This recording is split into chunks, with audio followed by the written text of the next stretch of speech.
Okay, तो देखो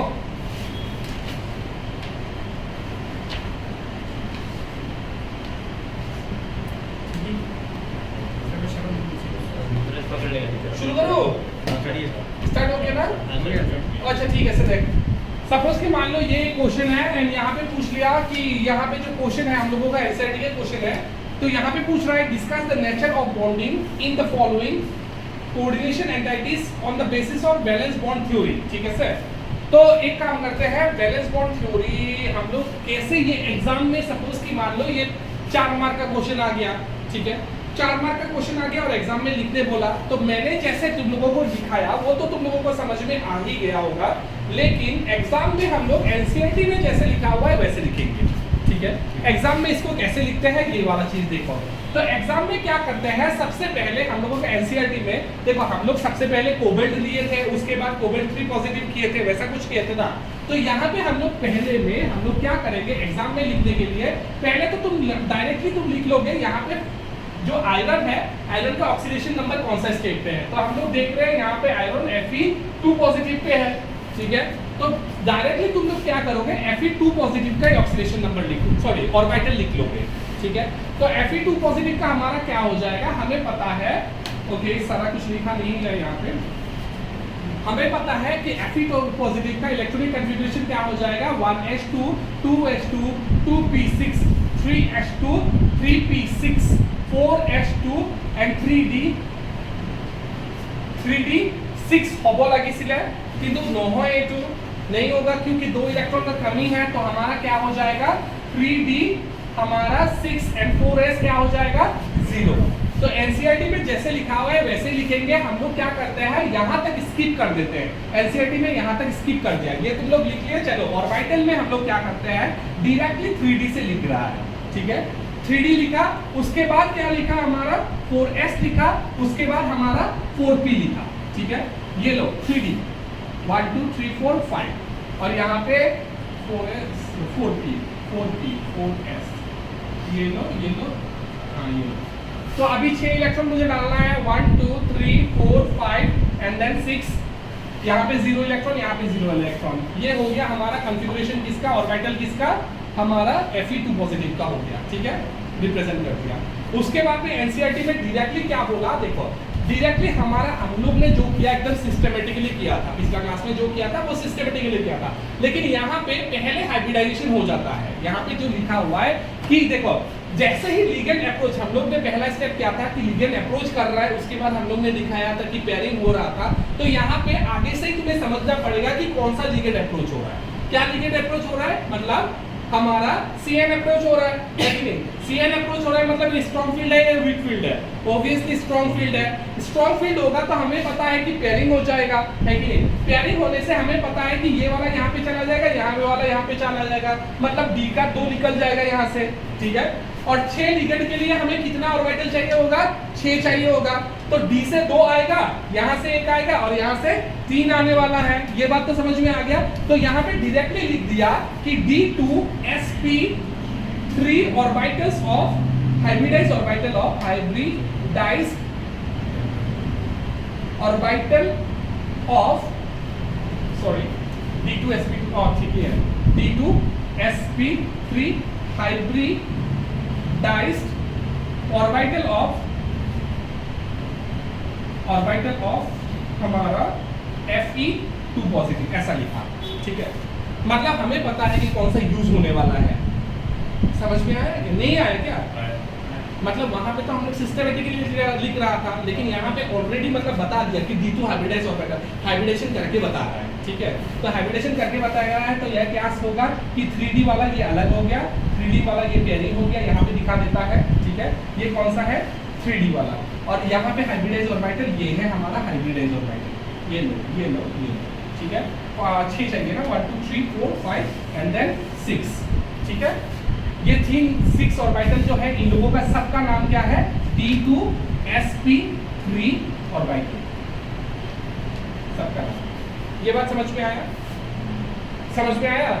तो प्रॉब्लम तो है नहीं, वैसा ही है, बस एनसीईआरटी में ऐसा लिखा हुआ है तो हम लोग ऐसे ही लिखेंगे एग्जाम में, ठीक है। उसके बाद लास्ट स्टेप में हमें दिखा दिया कि इसका डायरेक्टली FeCN6 4 नेगेटिव डायरेक्टली दिखा दिया। तो 4 नेगेटिव कौन सा स्पिन है, इनर स्पिन होगा या आउटर स्पिन होगा, ये बता दो। इनर होगा ना, inner spin complex, inner spin complex, ठीक है। इनर स्पिन कॉम्प्लेक्स, ये डी वाला तो लिख दिया, ये लो डी वाला तो रहेगा ही ऐसे 3D 1 2 3 4 5 6। उसके बाद यहाँ पे 6, ये दो मेरा यहाँ ये 1 2 3 4 5 6 7 8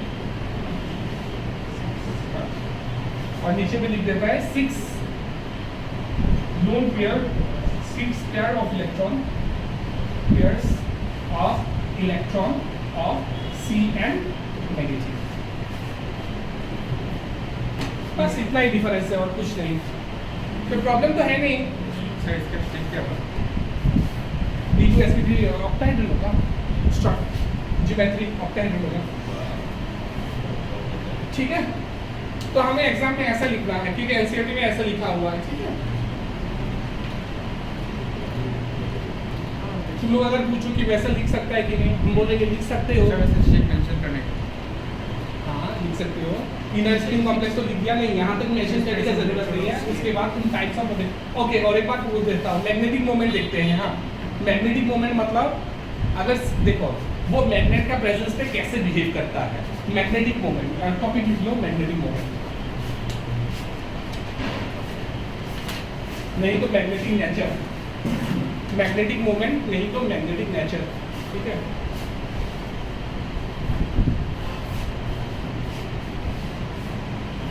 मैग्नेटिक नेचर दो तरह का होता है, एक होता है पैरामैग्नेटिक, एक होता है डायमैग्नेटिक। लिख लो, पैरामैग्नेटिक एंड डायमैग्नेटिक।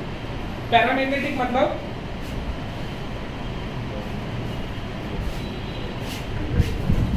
पैरा मतलब प्यार, ठीक है, पैरा मतलब प्यार।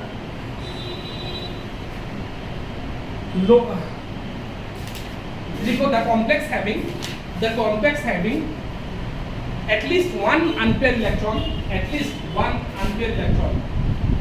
will be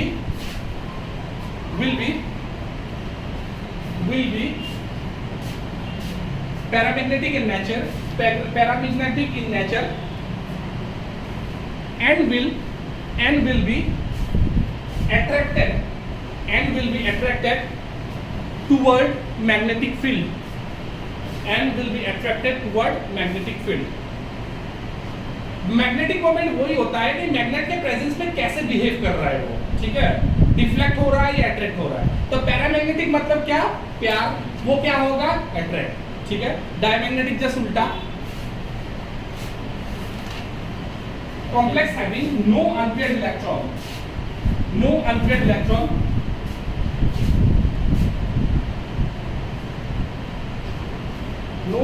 electron is diamagnetic in nature.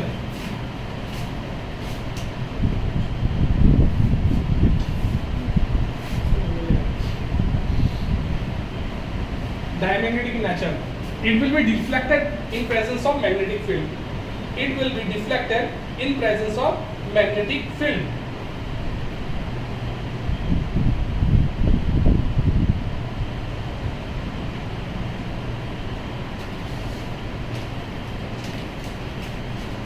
ठीक है। अच्छा, और एक बात बता देता हूं, नोट मारो, एक नोट मारो।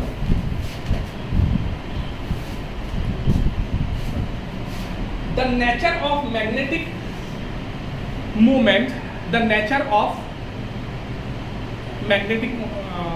स्टेटमेंट गलत है, the nature of magnetic moment नहीं होगा, the magnetic nature of any complex cannot be 100% determined,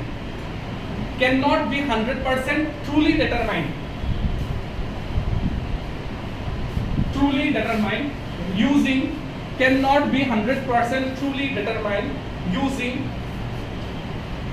valence bond theory. truly determined using valence bond theory. ठीक है, for its determination we must use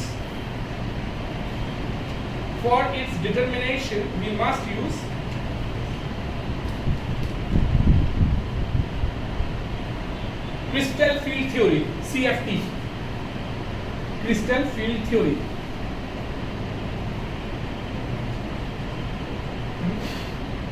इसका मतलब क्या है, जो मैग्नेटिक मोमेंट का नेचर है, सपोज कि मान लो ये डायमैग्नेटिक है या पैरामैग्नेटिक है, ये 100% clear data valence bond theory नहीं देता। मतलब वैलेंस बॉन्ड थ्योरी से कुछ एक्सेप्शंस भी है, जहां पे हम लोगों को आंसर तो मिलेगा वैलेंस बॉन्ड थ्योरी यूज करके डायमैग्नेटिक या तो पैरामैग्नेटिक, लेकिन वो ओरिजिनल पे वो दूसरा नेचर का होता है। ठीक है, तो देखो 99% टाइम हम लोग वैलेंस बॉन्ड थ्योरी से मैग्नेटिक मोमेंट तो निकाल सकते हैं, लेकिन वो जो 1% है वो एक्सेप्शन में आ जाता है। ठीक है, और तुम्हारा जो क्रिस्टल फील्ड थ्योरी से तुम मैग्नेटिक मोमेंट जो निकालोगे वो 100% टाइप करेक्ट होगा।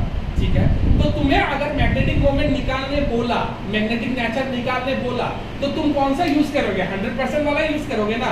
ठीक है, लेकिन अगर फिर भी क्वेश्चन में ये बात बोल दिया कि find the magnetic nature using valence bond theory, तब तुम बाउंड हो वैलेंस बॉन्ड थ्योरी यूज करना।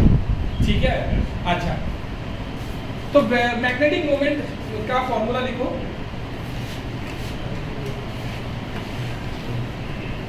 मैग्नेटिक मोमेंट का फॉर्मूला लिखो √n+1 एंड हमारा यूनिट जो होता है वो होता है बोर मैग्नेटॉन।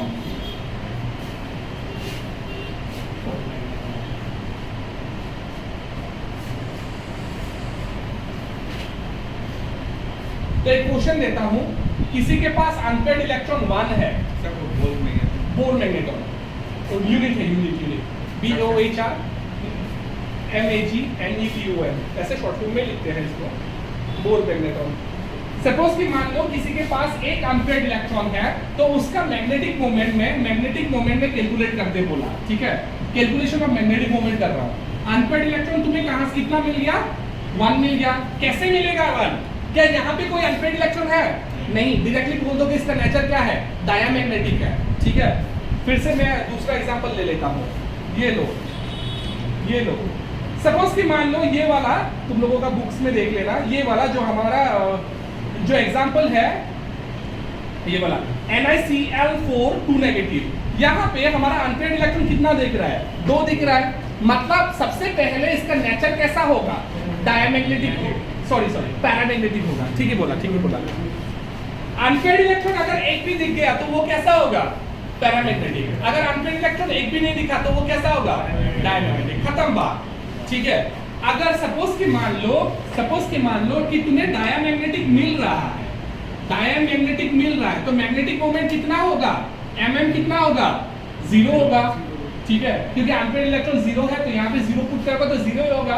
तो हम लोग जो मैग्नेटिक मोमेंट है ये किसके लिए कैलकुलेट करता है? पैरामैग्नेटिक के लिए कैलकुलेट करते हैं। ठीक है, सपोज कि मान लो कोई भी एक कंपाउंड, चलो इसके लिए बता दो, ये वाला क्वेश्चन के लिए बता दो, calculate the magnetic moment of the following, ये वाला यहाँ इसके लिए बता दो, calculate the magnetic moment of the following. NiCl4 कितना नेगेटिव था? 2 नेगेटिव था ना, 2 नेगेटिव। इसका मैग्नेटिक मोमेंट चाहिए, नहीं तो क्वेश्चन ऐसा आया, प्रेडिक्ट द मैग्नेटिक नेचर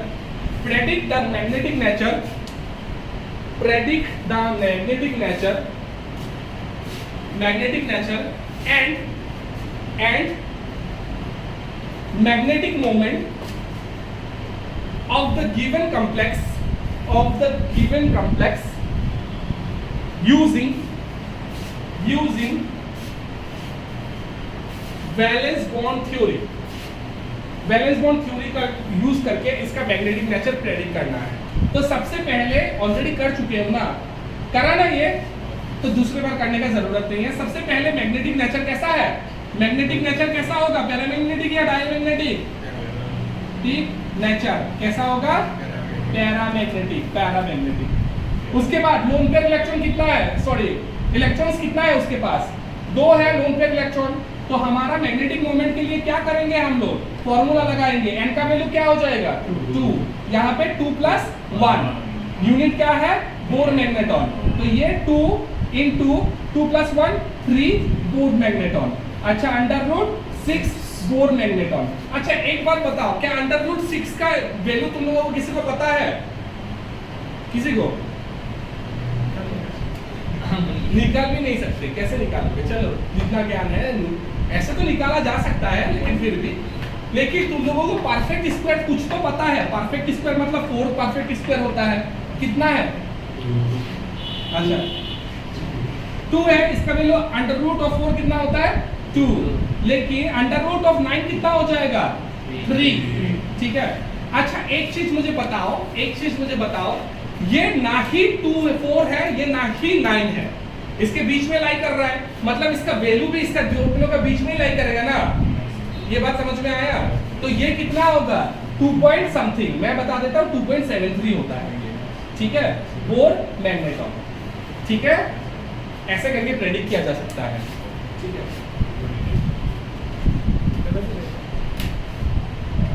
तो एक लिस्ट लिखो। 2.73 नहीं 2.82, सॉरी 2.82 होता है।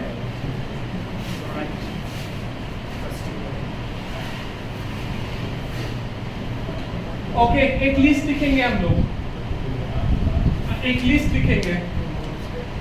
नंबर ऑफ अनपेयर इलेक्ट्रॉन, और यहाँ पे हम लोग लिखेंगे मैग्नेटिक मोमेंट, मैग्नेटिक मोमेंट।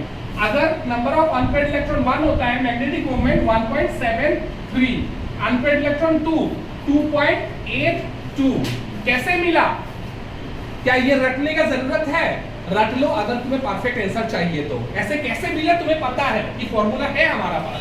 ठीक है, नंबर ऑफ अनपेयर्ड इलेक्ट्रॉन निकालते हैं उसके बाद। लेकिन फिर भी अगर तुम्हें ये सब झमेला में पढ़ना नहीं है, बाई चांस यहाँ तक पहुंच गए तुम, उसके बाद तुम्हें स्क्वायर नहीं पता लेकिन तुम्हें टेबल पता है, ठीक है, डायरेक्टली आंसर लिख दो। ठीक है, यहाँ पे मत फंसो, इसके बाद में तुम्हें आंसर पता है, ठीक है, लिख दो। समझ में आ रहा है कि क्या बोलना चाह रहा हूँ मैं? ठीक है, क्योंकि इसको √6 मुझे पता है, तुम लोगों को भी नहीं पता, ठीक है, क्योंकि ये परफेक्ट स्क्वायर है नहीं। ठीक है, उसके बाद अगर 3 अनपेयर्ड इलेक्ट्रॉन हो तो 3.87 सब में बोर मैग्नेटॉन होगा। 4 होने से 4.89 एंड 5 होने पे हमारा 5.91। और सपोज कि मान लो कि प्रेडिक्ट करना है कि करेक्ट करना है, मतलब कौन सा ऑप्शन राइट है। अगर अनपेयर्ड इलेक्ट्रॉन 1 होता है तो हमारा मैग्नेटिक मोमेंट कितना होता है? 1 पॉइंट समथिंग। 2 होने से 2 पॉइंट समथिंग, 3 होने पे 3 पॉइंट समथिंग, 4 होने पे 4 पॉइंट समथिंग, 5 होने पे 5 पॉइंट समथिंग। तो मल्टीपल चॉइस क्वेश्चन पे तो राइट कर ही सकते हो, लेकिन फिर भी थ्योरेटिकली अगर चाहिए तो ये भी थोड़ा सा डाटा देख लेगा, 1-2 बार देखोगे हो जाएगा। ठीक है, अभी एक क्वेश्चन करते हैं।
अच्छा यहाँ पे एक क्वेश्चन देख लो, ये 5.7 का एक बार इसका आंसर पढ़ लो, क्वेश्चन एक बार पढ़ लो और आंसर एक बार पढ़ लो।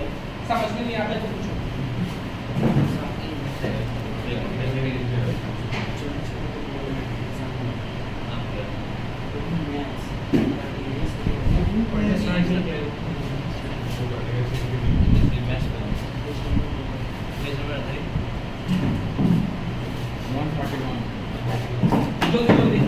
नेक्स्ट हम लोग लिमिटेशन पढ़ के क्रिस्टल फील्ड थ्योरी में मूव कर जाते हैं।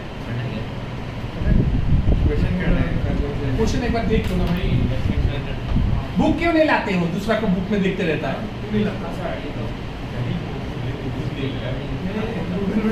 देख लो एक बार। ये देख ले हम लोगों को पूछा गया है, इसका मैग्नेटिक मोमेंट दे दिया एंड पूछा गया है स्क्वायर प्लेनर है या क्या है, ये पूछा गया है। ठीक है, तो यहाँ पे थोड़ा सा उल्टा से बताया है कि हमें हाइब्रिडाइजेशन इतना मैग्नेटिक मोमेंट होने से ये हाइब्रिडाइजेशन होता है। ठीक है, और ये हाइब्रिडाइजेशन होने से 5 अनपेयर्ड इलेक्ट्रॉन हो रहा है, इसीलिए हमारा ये है, ऐसा बता रहा है। हमें हाइब्रिडाइजेशन पता होने से हमें ज्योमेट्री पता होता है, ये तो पता है कि नहीं। अगर तुम्हें hybridisation number of unpaired electron पता है तो तुम्हें मैग्नेटिक मोमेंट भी पता होगा। पढ़ लो, हो जाएगा। और इम्पोर्टेंट लिख लो, इसको आने का चांसेस है,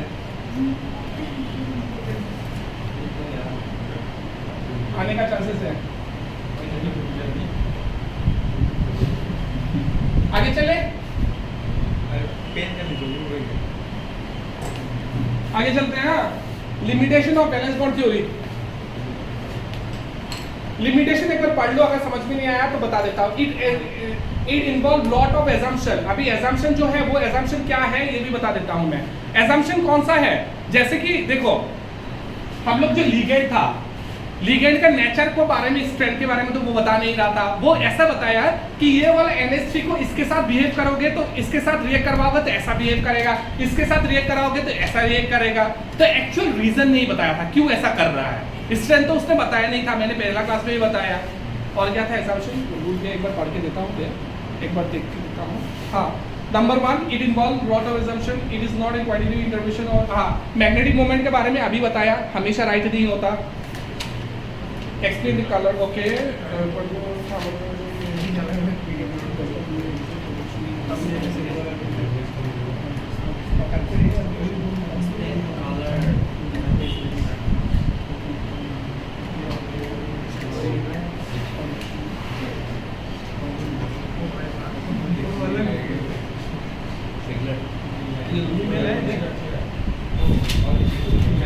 अच्छा, एक बार देख लो, उसके बाद मैं बताता हूँ। एक बार तुम लोग खुद से पढ़ लो।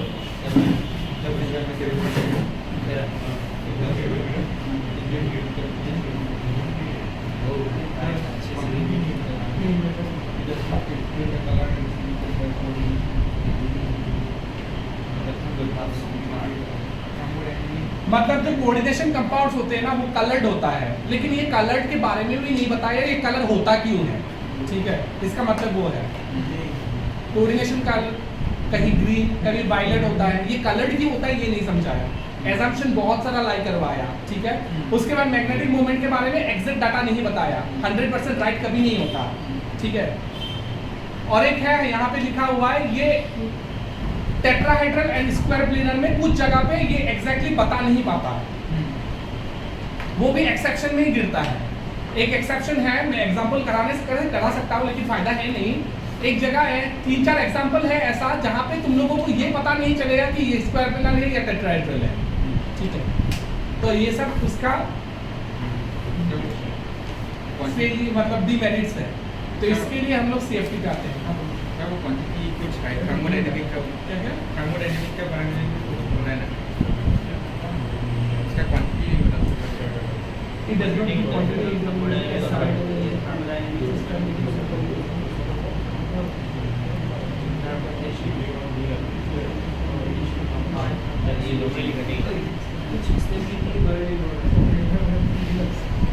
अच्छा, कोऑर्डिनेशन वो ही सेम बात ही है। यहाँ पे बोला वो कोऑर्डिनेशन कंपाउंड इतना ज्यादा थर्मोडायनेमिक मतलब हीट को इतना ज्यादा रेजिस्ट कैसे कर सकता है वो भी नहीं बताया। मतलब इसको ये तो कंपाउंड होता है ना, ये जो कोऑर्डिनेशन कंपाउंड होता है ये अंदर में जो भी चीज होता है ये नॉर्मल टेम्परेचर में ब्रेक नहीं करता, लेकिन ऐसा भी नहीं है कि कभी नहीं ब्रेक कर सकते हो। अगर तुमने बहुत ज्यादा टेम्परेचर बढ़ा दिया तो ये कोऑर्डिनेशन कंपाउंड के अंदर का चीज निकाल सकते हो तुम। ठीक है, तो वो ही नहीं समझा पाया कि ये कोऑर्डिनेशन कंपाउंड इतना ज्यादा हीट रेजिस्टेंस क्यों है, मतलब टेम्परेचर थर्मोडायनेमिक इतना ज्यादा स्टेबल क्यों है। ठीक है, यही बोल रहा हूँ। कोऑर्डिनेशन स्फीयर के अंदर में जो भी चीज है वो नॉर्मल टेम्परेचर में अंदर में ही रहता है। जैसे कि पानी में फेंक दिया एक ही आयन कैसे से वो मूव करते जाएगा, लेकिन फिर भी अगर तुमने प्रेशर बहुत बढ़ा दिया नहीं तो टेम्परेचर बहुत ज्यादा बढ़ा दिया तो उसको तुम बाहर निकाल सकते हो। तो वो थर्मोडायनेमिकली इतना ज्यादा स्टेबल क्यों है वो नहीं समझा। आगे चले, CFT क्रिस्टल फील्ड थ्योरी। चलो CFT पे चलते हैं।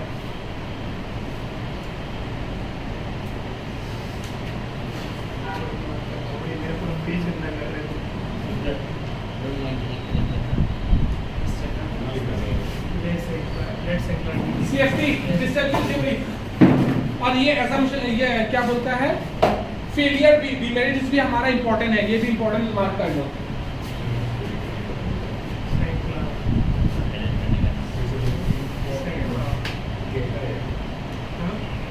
कल क्या एग्जाम है तुम लोगों का?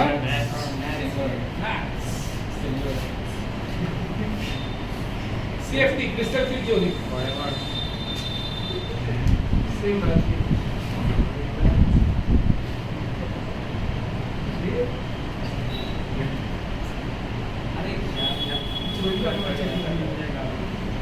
अच्छा एक मैं बता देता हूँ, एक एग्जांपल बता देता हूँ, जैसे कि मैं ये इसका एक मैं एग्जांपल बताता हूँ, MnCn6 2 नेगेटिव, ठीक है।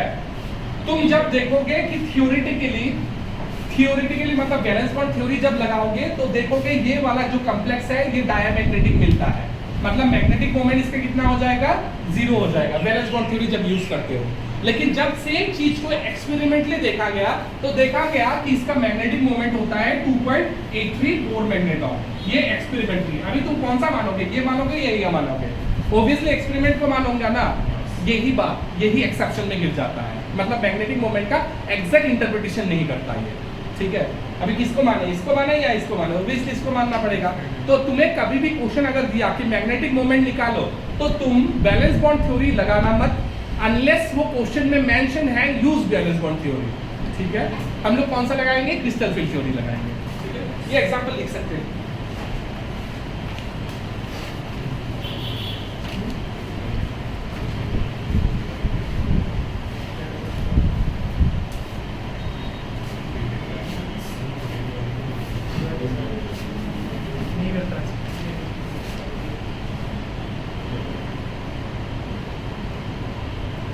ठीक है सर, आगे चलो, ये एक्सेप्शन में लिखना है। Okay, crystal field theory, valence bond theory clear है ना? फिर एक बार मैं रिवीजन कर देता हूँ। वैलेंस बॉन्ड थ्योरी से हमें क्या पता चला, हाइब्रिडाइजेशन है कि नहीं, इनर स्पिन है या आउटर स्पिन है वो पता चला, आउटर स्पिन या इनर स्पिन वो पता चला, है कि नहीं। उसके बाद और क्या पता चला हमें, ज्योमेट्री पता चला, ये भी पता चला, ठीक है। मैग्नेटिक मोमेंट कुछ हद तक पता चला कि मैग्नेटिक मोमेंट कितना होगा, डायमैग्नेटिक होगा या पैरामैग्नेटिक होगा, उसका मैग्नेटिक मोमेंट कितना हो सकता है वो भी पता चला। उसके बाद हाई स्पिन कॉम्प्लेक्स है, लो स्पिन कॉम्प्लेक्स वो भी पता चला, हाई स्पिन है या लो स्पिन है वो भी पता चला, ठीक है। लेकिन फेलियर होने का रीजन क्या है, एग्जैक्टली हमें लिगेंड के स्ट्रेंथ के बारे में नहीं बोल सकता, ठीक है। नंबर 1 फेल होने का वो रीजन है। नंबर 2 फेल होने का रीजन क्या है, वो मुझे ये नहीं बता सका कि एग्जैक्ट मैग्नेटिक मोमेंट कितना होगा, वो भी नहीं बता सका। उसके बाद वो जो कोऑर्डिनेशन कॉम्प्लेक्स है ये इतना ज्यादा स्टेबल, थर्मोडायनेमिकली कितना ज्यादा स्टेबल क्यों है वो भी नहीं बता सका वो, ठीक है। उसके बाद कोऑर्डिनेशन कंपाउंड होता है कलर्ड, ठीक है, ये कलर्ड क्यों होता है वो भी नहीं बता पाया। इसीलिए डिमेरिट्स के वजह से देखो, जब एक थ्योरी फेल होता है तब दूसरा थ्योरी आता है, ठीक है। अभी फिर से हम लोग आगे थ्योरी में चलते हैं कि हमारा वार्नर थ्योरी क्यों फेल हुआ था। वार्नर थ्योरी ये भी नहीं समझा पाया था कि हमारा CH4 जो है ये कोऑर्डिनेशन कंपाउंड क्यों नहीं बना रहा है, कि हर टाइप का कंपाउंड जो है वो कोऑर्डिनेशन कंपाउंड क्यों नहीं बना पा रहा है, वो वार्नर थ्योरी मुझे समझा नहीं पाया था, ठीक है, ठीक है ना, याद आ रहा है ना। और बाकी तो लिख ही दिया मैंने। तो आगे अभी CFT पे चलते हैं। जब एक थ्योरी फेल होता है तब दूसरा थ्योरी आता है। अगर ये थ्योरी पूरा हिट मार देता तो दूसरा थ्योरी का जरूरत ही नहीं होता, ठीक है, समझ में आ रहा है, ऐसा ही इवोल्यूशन होता है। अच्छा, CFT crystal field theory, crystal field theory के आगे में कुछ पढ़ना है हम लोगों को। देखो हम लोगों को पता है कि D का अंदर में कुछ ऑर्बिटल्स होते हैं, कितना ऑर्बिटल्स होते हैं, 5 ऑर्बिटल होते हैं, 1 2 3 4 5। अच्छा, इन लोगों का नाम देख लो, नाम क्या होता है, DXY, DYZ, DZX, DX² - Y², DZ²। लिख लो, इन लोगों का नाम लिख लो। मैथ्स क्यों बताता हूँ, सब समझाऊंगा।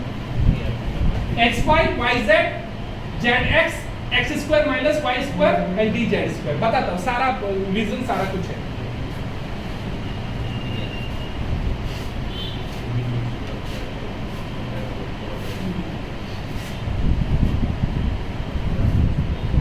अब इसका नाम ऐसा क्यों है वो भी समझते हैं। सपोज कि मान लो ये हमारा, ये मेरा एक्स एक्सिस है, ये मेरा वाई एक्सिस है, ठीक है। ठीक है, अच्छा एक चीज बोलो, तुम लोगों को सबको ही पता है कि हमारा जो डी ऑर्बिटल्स होता है, मतलब ऐसे बोल लो कि डी जो सबशेल होता है उसका शेप क्या होता है, डबल डंबल, कभी ना कभी तो पढ़ा होगा, ठीक है। अगर मान लो वो ही डबल डंबल का जो लोब्स है वो x axis and y axis के बीच में लाई कर रहा है, ठीक है। ये जो लोब्स है x axis and y axis के बीच में लाई कर रहा है, तो इसको क्या बोलेंगे, डी एक्स वाई। ये ऑर्बिटल का नाम क्या हो जाएगा, डी एक्स वाई, ठीक है सर। फिर से मान लो कि ये हमारा वाई एक्सिस है, ये जेड एक्सिस है। अभी फिर से ये लोब जो है हमारा डी ऑर्बिटल का जो लोब है ये वाई जेड के बीच में लाई कर रहा है, तो इसको क्या बोलेंगे, डी वाई जेड, ठीक है। फिर से मान लो कि हमारा ये लो, ये जेड एक्सिस, ये हमारा वाई एक्सिस, ऐसा मान लो, ठीक है। अभी मान लो ये जो डी ऑर्बिटल का जो लॉब है वो हमारा यहाँ पे लाई कर रहा है, तो इसका नाम क्या हो जाएगा, डी जेड एक्स और जेड एक्स लिखना था मुझे, सॉरी, जेड एक्स, ठीक है, ओके। फिर से मान लो अगर यही चीज, अगर मान लो ये हमारा एक्स एक्सिस है और ये हमारा वाई एक्सिस है, इसका ऊपर में लाई कर रहा है, जस्ट ऊपर में लाई कर रहा है, x axis and y axis का ऊपर में लाई कर रहा है, तब इसका नाम क्या हो जाएगा, d x square minus y square, ठीक है। फिर से मान लो ये हमारा, ये हम लोग 3D में दिखाना पड़ेगा। मान लो ये जेड एक्सिस है, ये हमारा एक्स एक्सिस है, और इधर में, इधर जेड एक्सिस इसके साथ वाई एक्सिस दे देता हूं, इधर में हमारा कहीं की तरफ, इस तरफ हमारा एक्स एक्सिस है, क्योंकि 3D में दिखा रहे हैं, ठीक है। अभी मान लो कि ये वाला जो है लोब, ये हमारा तीनों ही ऐसा दिखाता है, इसको ऐसा दिखाता है, मतलब तीनों ही surface, x axis, y axis और जेड एक्सिस, तीनों पर ही लाई कर रहा है, तब इसको क्या बोलेंगे, डी जेड स्क्वायर, ठीक है। और इसको रिप्रेजेंट करते हैं ऐसे, मतलब ये घूम रहा है, सारा लोग में घूम रहा है, ठीक है। ड्राइंग करो, वो बहुत जरूरी है, ये सीख लोगे तो आगे सीख जाओगे, नहीं तो CFT बहुत टाइम लग जाता है। अभी मीनिंग समझ में आ गया ना, अगर लोग x axis and y axis के बीच में लाई कर रहा है तो वो वाला ऑर्बिटल को क्या बोलेंगे, ठीक है।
टॉपिक लिखो CFT and assumption of CFT, assumption of CFT, ये अगर हो गया तो इसका मीनिंग समझ में आ गया ना सारा। इन लोगों का नाम क्यों ऐसा दिया अभी तो समझ में आ गया। assumption of CFT,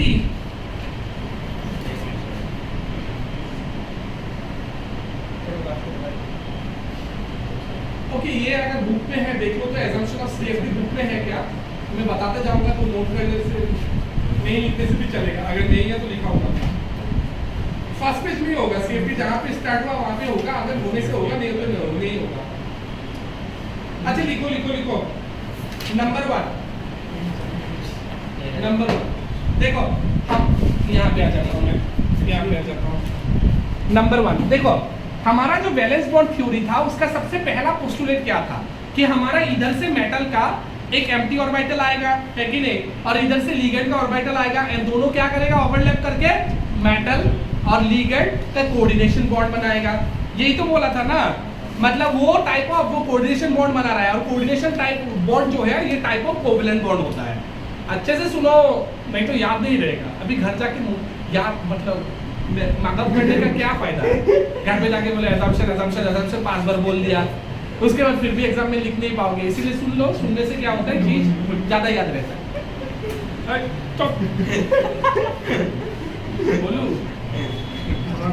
बोलता हूँ देखो, हमारा जो वैलेंस बॉन्ड थ्योरी है वो क्या बोल रहा था कि हमारा जो वैलेंस बॉन्ड थ्योरी है वो बोल रहा था कि इधर से मेटल का एम्प्टी ऑर्बिटल आता है और इधर से लिगेंड का हमारा लोन पेयर लेकर एक ऑर्बिटल आता है, एंड दोनों ओवरलैप करता है। ओवरलैप करने के बाद हम लोगों का कोऑर्डिनेशन बॉन्ड का फॉर्मेशन होता है, यही तो बोला था।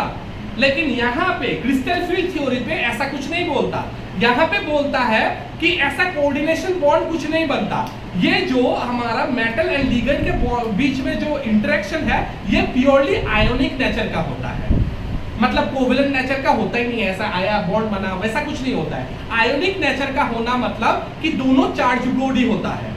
आयोनिक बॉन्ड्स क्या होता है कि दोनों के बीच में अट्रैक्शन होगा या रिपल्शन होगा, ऐसा कुछ होगा, इसको हम लोग आयनिक बॉन्ड बोलते हैं। अभी फिर से मैं फर्स्ट ईयर में नहीं जाऊंगा आयनिक बॉन्ड पढ़ाने के लिए, तो ऐसे ही समझ लो, अगर इंटरेक्शन होगा दोनों के बीच में, बॉन्ड फॉर्मेशन नहीं होता, इन दोनों के बीच में अट्रैक्शन होगा, ठीक है, स्ट्रॉन्ग अट्रैक्शन होगा, नहीं तो स्ट्रॉन्ग रिपल्शन होगा, इसको हम लोग आयनिक बॉन्डिंग बोलते हैं, ठीक है। तो यहाँ पे बोलता है, सीएफटी में बोलता है जो हमारा लिगेंड एंड हमारा सेंट्रल मेटल एटॉम के बीच में इंटरेक्शन है ये प्योरली आयोनिक टाइप का है, ठीक है, कोवेलेंट टाइप का नहीं है। कोऑर्डिनेट बॉन्ड ऐसा ओवरलैप होता है, कुछ बॉन्ड बनता है, ऐसा कुछ नहीं बनता, ठीक है, समझ में आया। तो पहला assumption लिखो, it assume ligand and central metal atom interaction, it assume ligand and central metal atom interaction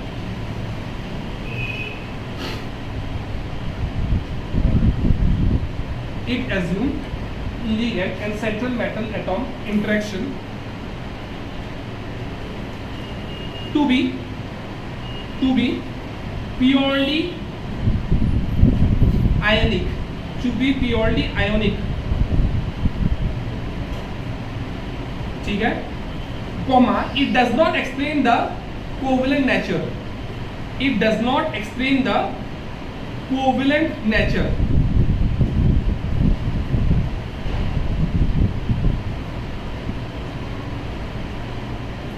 ठीक है। नेक्स्ट पॉइंट लिखो, it assume ligand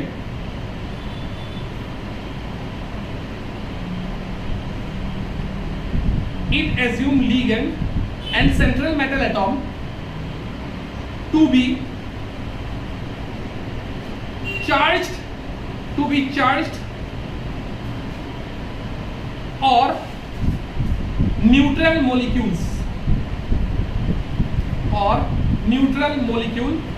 having dipole moment,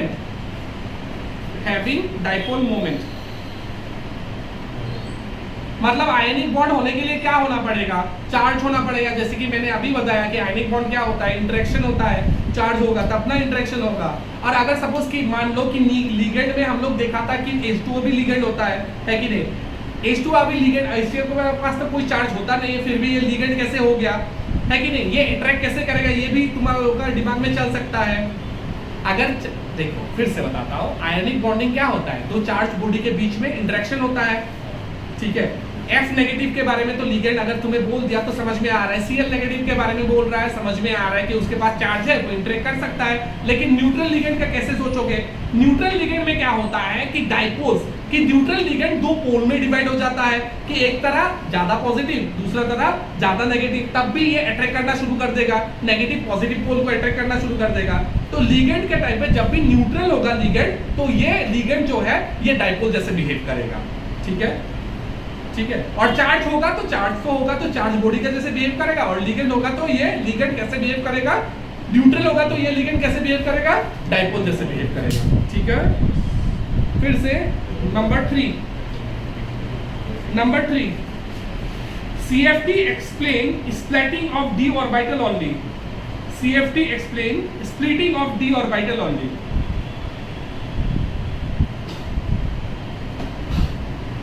ये तो कार बुक नया है। CFT explain splitting of d orbital only, मतलब जो splitting समझाऊंगा ये CFT में सारा दिन तुम लोग d ऑर्बिटल के बारे में बात करते रहोगे। जैसे कि d ऑर्बिटल के बारे में समझाया मैं, दूसरा किसी s और p के बारे में बात किया नहीं किया, लेकिन वैलेंस बॉन्ड थ्योरी में कर रहे थे ना, s भी इन्वॉल्व हो रहा था, p भी इन्वॉल्व हो रहा था, है कि नहीं? लेकिन यहाँ पे इन्वॉल्व नहीं होगा, d ऑर्बिटल के बारे में बात करेंगे, ठीक है? अभी d ऑर्बिटल के बारे में क्यों बात करते हैं?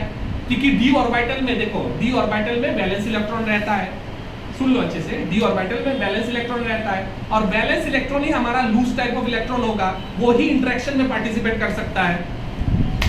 दिमाग में नहीं घुस रहा है? अगर नहीं घुस रहा है तो बोल देना, फिर से बढ़ा दूंगा, ठीक है? क्या बोला? हाँ, ये एग्जैक्टली, इसका शक्ल देखकर मुझे पता चला कि समझ में नहीं आ रहा है इसको। मैंने बोला कि यहाँ पे CFT जो है सिर्फ d ऑर्बिटल के बारे में बात करता है। ऐसा क्यों है? क्योंकि d ऑर्बिटल जो होता है वो हमारा d ब्लॉक एलिमेंट, मतलब सेंट्रल मेटल एटॉम के लिए वैलेंस ऑर्बिटल होता है, मतलब लास्ट वाला होता है। अभी वैलेंस ऑर्बिटल में जो इलेक्ट्रॉन होगा वही लूज टाइप का रहेगा, है कि नहीं? वो उसको ही तुम बाहर ले सकते हो, मतलब बाहर में है तो उसको ही निकाल सकते हो, या तो अंदर डाल सकते हो, कुछ कर सकते हो, उसके साथ छेड़छाड़ी कर सकते हो, है कि नहीं? मतलब वो ही हमारा चार्ज इंटरेक्शन के लिए, बाहर में कोई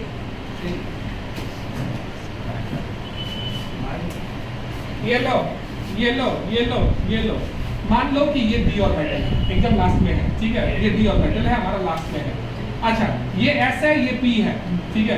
अभी हमारा सपोज कि मान लो कोई भी इंटरेक्शन करना है, तो इसका इलेक्ट्रॉन, इसका जो फाइनल शेल में बाहर का वैलेंस शेल का इलेक्ट्रॉन ही हमारा पार्टिसिपेट करेगा इंटरेक्शन में, मतलब किसको अट्रैक्ट करना है, किसी को रिपेल करना है, कौन पार्टिसिपेट करेगा? यही तो पार्टिसिपेट करेगा, क्योंकि ये बाहर वाला है, ठीक है?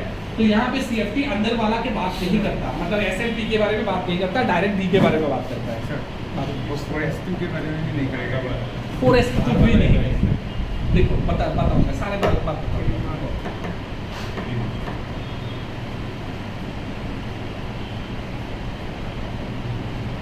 अच्छा, next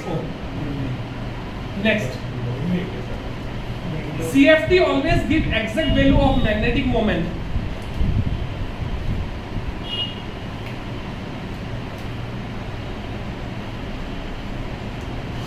Next, CFT gives exact value of magnetic moment.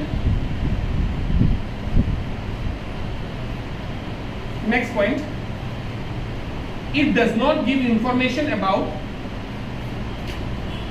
hybridization.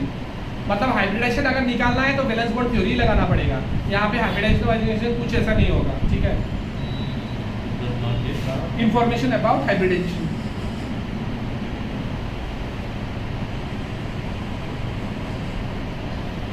Okay, अभी तुम लोगों को ये पैराग्राफ में पढ़ दे दूंगा, लेकिन पैराग्राफ में कुछ वर्ड है, इसका मीनिंग समझा देता हूँ। एक वर्ड है degenerate orbital, degeneracy.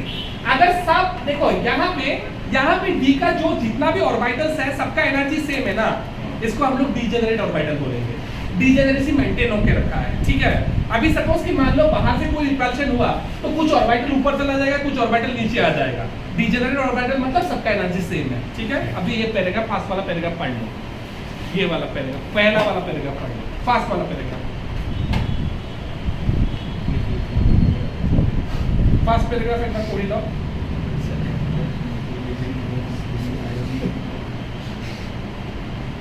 Turu buka saya tuh bukan perempuan. Iya itu kalau pasti invest lagi ya. Orang. Orang tuh tak boleh dicek. Exam apa ini boleh? आइले यही जब भी गॉसेस बनाए जब एक बार विस्तार बनना है एक बार गॉस बनाए सो लास्ट क्लास तो नहीं लिए एग्जाम दियो आई शुड और पेपर ओ itu aja खतरनाक आंसर ये लॉन्ग नहीं आंसर लॉन्ग छापरे नहीं है लॉन्ग नहीं है नेक्स्ट एग्जाम देखता हूँ क्या बहाना मारते हो फिर नेक्स्ट संडे को एग्जाम है ये 2 चैप्टर ही है सिमिलर 2 चैप्टर हाँ 2 चैप्टर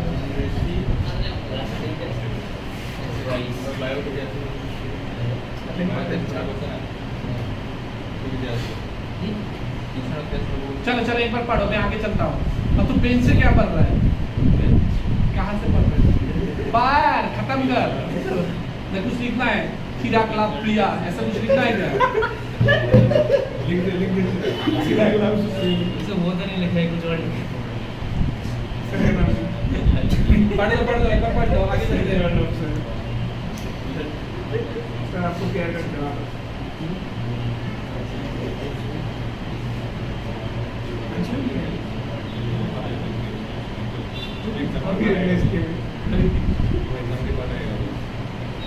कुछ अगर समझ में नहीं आया तो बताना।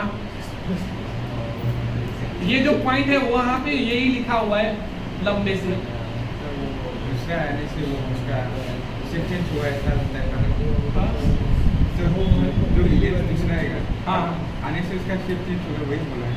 शेप चेंज कहाँ पे लिखा है? उसका उसका डीजेनरेशन डीजेनरेसी इज मेंटेन, मतलब यही ऑर्बिटल का तुम्हारा शेप चेंज नहीं होगा, मतलब ये इन लोगों का एनर्जी चेंज हो जाएगा। ठीक है, मतलब अभी सबका एनर्जी सेम है ना, अभी एनर्जी चेंज हो जाएगा।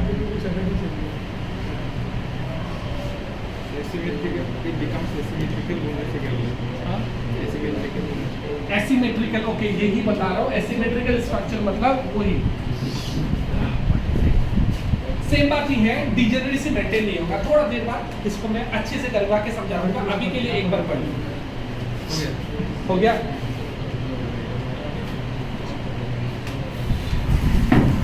आगे चलते हैं। हो गया? हाँ सर। हो गया? टॉपिक लिखो, CFT in octahedral complex. CFT in octahedral complex.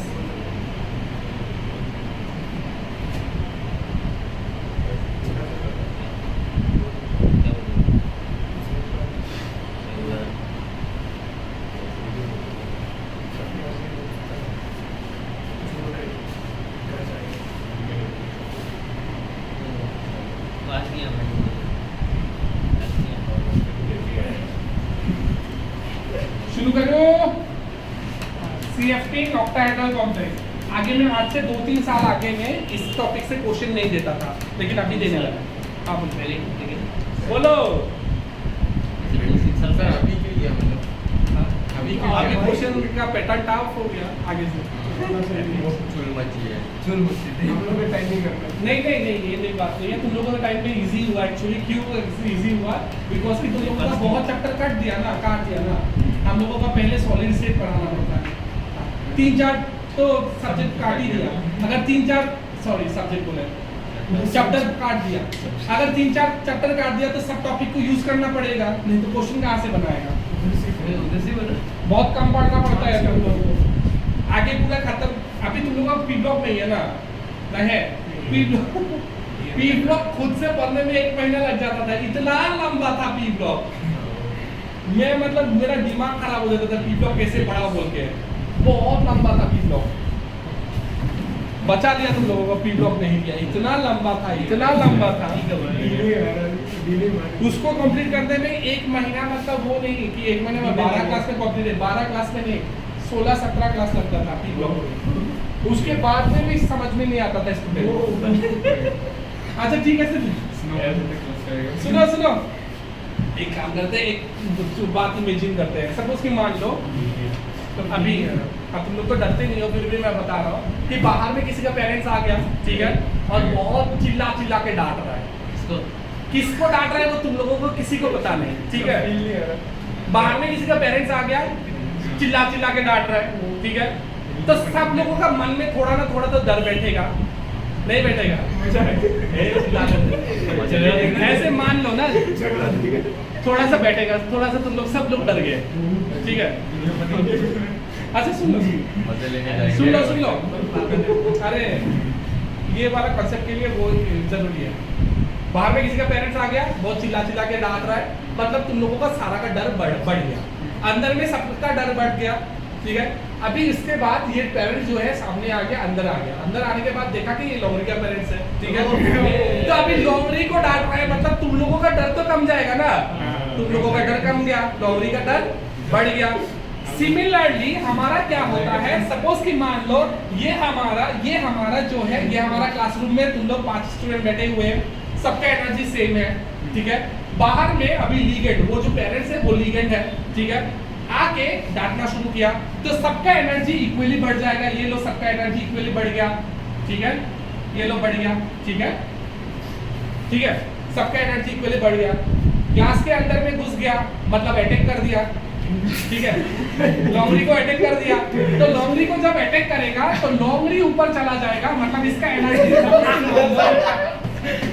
ऐसे मैं दिखा रहा हूँ कि एनर्जी इस तरफ बढ़ रहा है, मैं दिखा रहा हूँ एनर्जी इस तरफ बढ़ रहा है, मतलब लॉन्गरी का एनर्जी ऊपर में बढ़ जाएगा, ठीक है, और बाकी लोगों का एनर्जी लॉन्गरी में पेरेंट्स अभी की बोली, बाकी का एनर्जी घट जाएगा, है कि नहीं? यही तो होने वाला है। ये समझ में आ गया ना? तो क्रिस्टल फील्ड थ्योरी समझ में आ गया, ठीक है। अभी सुनो, अभी इसको मैं कैसे रिलेट करूंगा।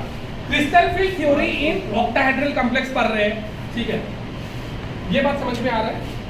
फिर से एक बार रिपीट कर दूं, तुम लोग स्टूडेंट हो, बाहर से कोई पेरेंट डांट रहा था, सारा लोगों का एनर्जी बढ़ गया, उसके बाद जिसको अटैक किया उसका एनर्जी ज्यादा बढ़ गया और बाकी लोगों का एनर्जी घट गया। यहाँ तक हम लोग बोलेंगे डीजेनरेट डी ऑर्बिटल, मतलब इन लोगों का एनर्जी सबका सेम है। यहाँ पे भी क्या बोलेंगे? डीजेनरेट डी ऑर्बिटल, ठीक है। क्या यहाँ पे डीजेनरेसी मेंटेन रहा? नहीं रहा। इसको बोलते हैं degeneracy is not maintain and symmetric नहीं रहा ये, ठीक है। पहले में सिमेट्रिक था, सबका एनर्जी सेम था, अभी सिमेट्रिक नहीं रहा, ठीक है। अभी समझ में आया? यही बात है। अभी हम लोग देखो ऑक्टाहेड्रल कॉम्प्लेक्स में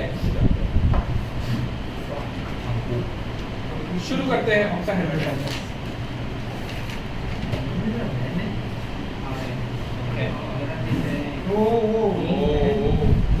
अच्छा शुरू करते हैं।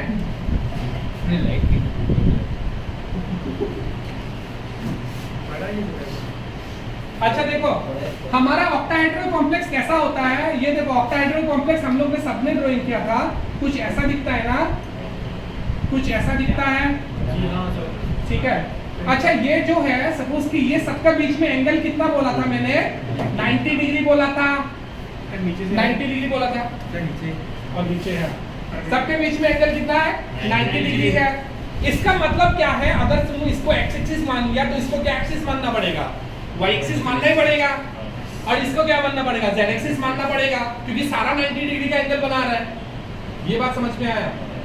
अच्छा अगर लिगेंड को यहाँ से मान लो कि यहाँ से कोई लिगेंड आ रहा है अप्रोच करने, लिगेंड कोई आ रहा है अप्रोच करने, ठीक है, खुद का लोन पेयर लेकर आ रहा है, ठीक है। ये अप्रोच क्या, ये अटैक कहाँ पर करेगा? ऑर्बिटल का ऊपर, यहाँ पे ये एक ऑर्बिटल है, इसके ऊपर में अटैक करेगा, ठीक है। यहाँ पे अटैक किया मतलब इसको जो अटैक करना है, ये जो यहाँ पे अटैक किया, इसका मतलब इसको अटैक एक्सिस का ऊपर से करना पड़ेगा। ये बात समझ में आ रहा है? क्या एक्सिस का बीच में कर रहा है, क्या एक्सिस का ऊपर में अटैक कर रहा है। इसका मतलब ये है कि डी ऑर्बिटल वो सारा जो एक्सिस का ऊपर में लाई कर रहा था उसका एनर्जी बढ़ेगा, क्योंकि अटैक कहाँ पे हो रहा है? एक्सिस का ऊपर में हो रहा है ना, ठीक है, एक्सिस का ऊपर में हो रहा है, इसीलिए एनर्जी किसका बढ़ेगा? जो एक्सिस का ऊपर में लाई कर रहा था। इसका मतलब ये बैलेंस गुस्सा पहले में सबका एनर्जी ऐसे बढ़ गया, लिख लोगे d x y d y z d z x d x square minus y square d z square. अभी एनर्जी किसका बढ़ेगा? किसको अटैक कर रहा है? लॉन्गरी का तो बढ़ेगा, मुझे समझ में आ रहा है। अभी डी ऑर्बिटल कौन है जो कि लोब का एक्सिस का ऊपर में लाई कर रहा था? डी कौन सा? कौन सा? D x square minus y square और डी जेड स्क्वायर, मतलब इन लोगों का एनर्जी ज्यादा बढ़ जाएगा, ठीक है। एंड लेकिन बाकी जो स्टूडेंट हो उन लोगों का एनर्जी घट जाएगा। ये लो घटा दिया मैंने, इसका नाम क्या है? D x square d y z and d z x, ठीक है। समझ में आया? इसका एनर्जी क्यों बढ़ा? समझ में आया? क्योंकि अटैक जो हो रहा था वो एक्सिस के ऊपर में हो रहा था, ठीक है। तो वो ही लोग का एनर्जी बढ़ जाएगा जो कि हमारा एक्सिस के ऊपर में लाई कर रहा है, ठीक है, ठीक है ना? इतना तक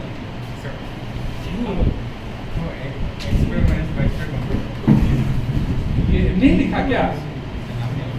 लिखना था। अगर डायग्राम के साथ नाम नहीं लिखा तो लिख लो।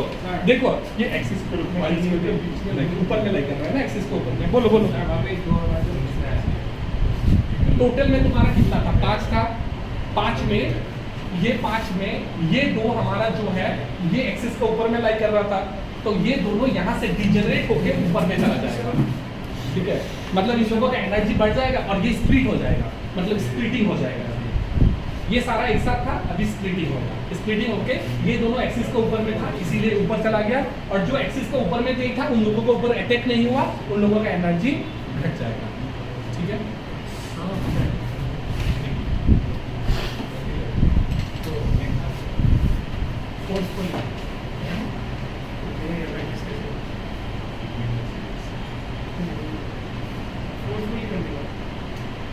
यहाँ पे साथ में लिख सकते हो, यहाँ पे लिख सकते हो ये वाला average energy of the D orbital, मेरे से ना लिख कर भी बुक से लिख सकते हो। Orbital in spherical crystal field, in spherical crystal field.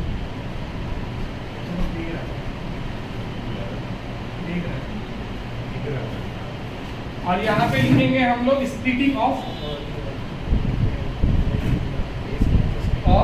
D orbital.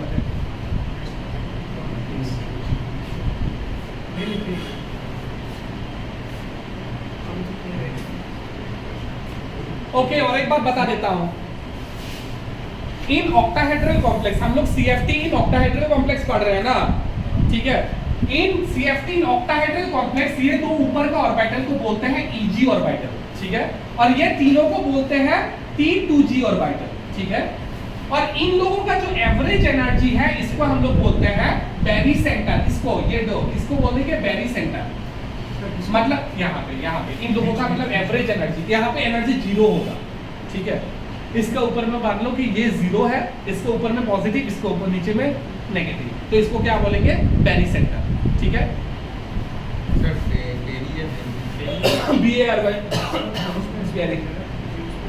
Berry centre.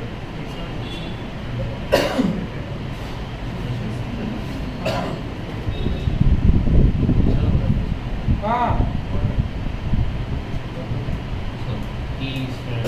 अभी ऊपर के तरफ कितना स्प्लिटिंग होता है, ऊपर के तरफ होता है 3/5 डेल्टा नॉट, ठीक है। मतलब ये जो है, ओके, ये जो डेल्टा नॉट है इसको हम लोग क्या बोलते हैं, ये भी लिख लो, delta naught is equal to crystal field splitting energy, crystal field splitting energy, crystal field splitting energy delta naught को। और ये लाइन को क्या बोलेंगे बैरी सेंटर, ठीक है। ये लाइन को क्या बोलेंगे, यहाँ पे एनर्जी कितना 0, यहाँ पे क्रिस्टल फील्ड एनर्जी कितना हो जाएगा 0 होगा, ठीक है। और ऊपर की तरफ पॉजिटिव और नीचे की तरफ नेगेटिव, ठीक है। तो ये हम लोग, जैसे कि हम लोग लेंथ किस में मापते हैं, मीटर में मापते हैं, एनर्जी किस में मापते हैं, हम लोग जूल में मापते हैं, वैसे यहाँ पे स्प्लिटिंग किस पे मापेंगे, क्रिस्टल फील्ड स्प्लिटिंग एनर्जी पे। ऊपर की तरफ स्प्लिटिंग कितना होता है 3/5 डेल्टा नॉट, और नीचे की तरफ स्प्लिटिंग जो होता है वो होता है 2/5 डेल्टा नॉट। तो ये 0.6 बोल सकते हो और ये हमारा 0.4 बोल सकते हो, साथ में डेल्टा नॉट लगा लेना।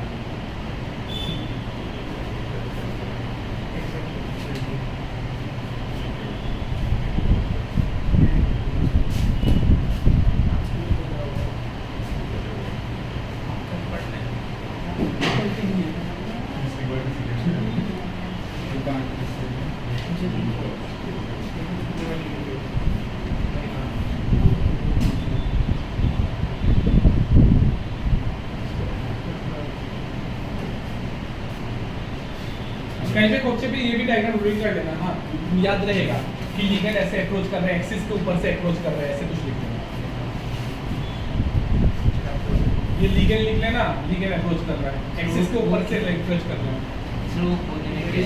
कौन सा T2G ऑर्बिटल्स बोलते हैं, ऊपर में ये वाला बैरी सेंटर, बैरी सेंटर, ये लाइन को बैरी सेंटर बोलते हैं। यहाँ पे डेल्टा T, ये क्रिस्टल फील्ड स्प्लिटिंग एनर्जी होता है वो 0 होता है, T2G। इन तीनों ऑर्बिटल को T2G ऑर्बिटल बोलते हैं। ये तीनों ऑर्बिटल को क्वेश्चन आ सकता है कि right what are the T2G orbitals in octahedral complexes, ठीक है। तो ये है dxy DZ एंड DZX, इन तीनों को हम लोग क्या बोलेंगे, T2J ऑर्बिटल, ठीक है। और ऊपर में जो जाता है इन लोगों को EG ऑर्बिटल बोलते हैं, EG।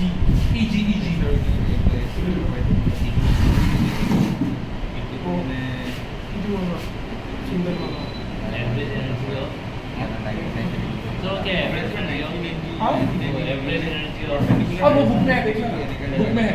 Average energy of the d orbital in spherical crystal field. Spherical crystal field मतलब बाहर से आ रहा था, सबको एनर्जी इक्वल महसूस कर हो रहा है, ठीक है।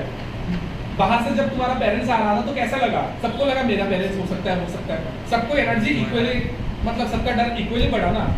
तो अभी डिजेनरेसी मेंटेन नहीं रहा, ठीक है। सर जब वो अटैच हो जाएगा तब इसको बना अटैच नहीं होता है ना, यहाँ पे रिपेल करता है।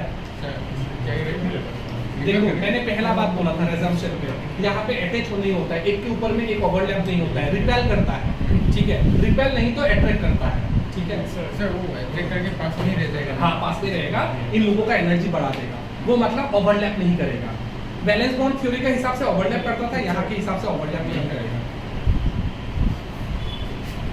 ठीक है। आगे चले, आगे चलता हूँ। सर डॉक्टर बोल रहा है एस्टेट नहीं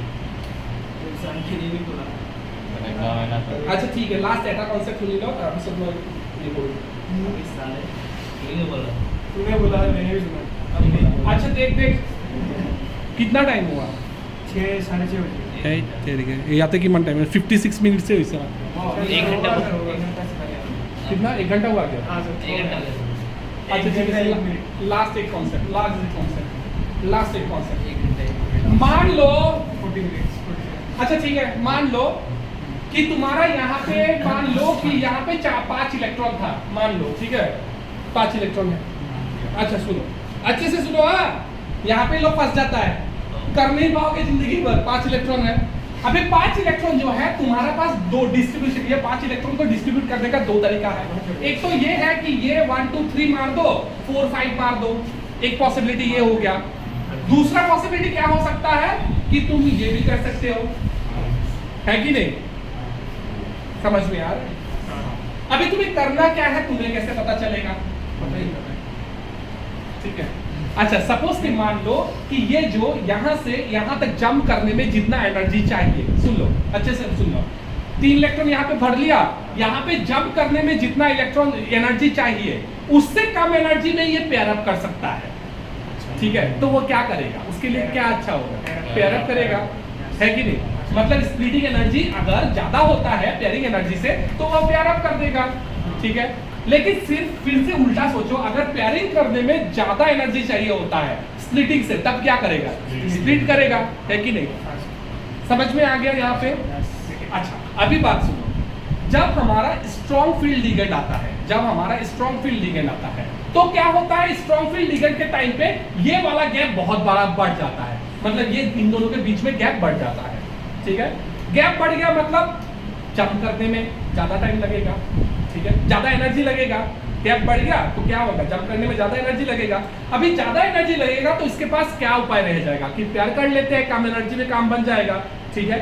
जब हमारा स्ट्रॉन्ग फील्ड लिगेंड होता है तब हमारा पेयरिंग हो जाता है, और जब हमारा वीक फील्ड लिगेंड होता है तब हमारा स्प्लिटिंग हो जाता है, ठीक है। तो यही यहाँ पे लिखा हुआ है, यहाँ पे देखो, यहाँ पे क्या लिखा हुआ है, ये 2 लाइन पढ़ना है और घर चला जाना है। यहाँ पे क्या लिखा हुआ है, if pairing energy is greater than, if pairing energy is greater than crystal splitting energy, then the 4th electron enter into the EG, मतलब यहाँ पे घुस के EG पे घुस जाएगा, यही लिखा हुआ है।